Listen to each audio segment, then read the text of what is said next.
আপনি কিভাবে বুঝবেন আপনার ঈমান আছে কিনা? নিজের মধ্যে কিছু লক্ষণ দেখলে আপনি বুঝতে পারবেন আপনার ঈমান এখনো আছে।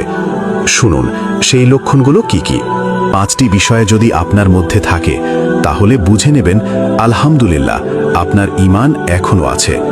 আর যদি এই 5টি বিষয়ের মধ্যে কমতি থাকে তাহলে দেরি না করে আজই তওবা করে আল্লাহর পথে ফিরে আসুন। নাম্বার 1, আপনি যদি গুনাহ করে ফেলেন আর পরে আপনার মনটা কষ্টে ভরে যায়, আপনি আফসোস করেন, তাহলে বুঝবেন আপনার অন্তরে ঈমান জাগ্রত আছে। নাম্বার 2, যদি কখনো নামাজ মিস করেন আর আপনার মন হয় আজ কিছু একটা খুব গুরুত্বপূর্ণ মিস হয়ে গেছে, তাহলে বুঝবেন এটা ঈমানের শক্তিশালী আলামত।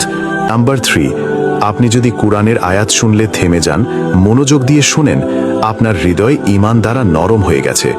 নাম্বার 4, রাতে একা থাকলে যদি আপনার আল্লাহর কথা মনে পড়ে আর চোখে পানি চলে আসে, তাহলে আপনি আল্লাহর কাছে খুবই প্রিয় একজন হতে পারেন। নাম্বার 5, আপনার ভিতরে যদি গুনাহ থেকে বাঁচার ইচ্ছা জাগে, আপনি নিজেকে ভালো মানুষে রূপান্তর করতে চান, তাহলে ইনশাআল্লাহ আপনি ঈমানদারদের তালিকায় আছেন। ভাই, যদি এই 5টি লক্ষণ আপনার মাঝে থাকে, আলহামদুলিল্লাহ আপনি একজন সৌভাগ্যবান মানুষ। আর যদি কিছু না থাকে, এখনই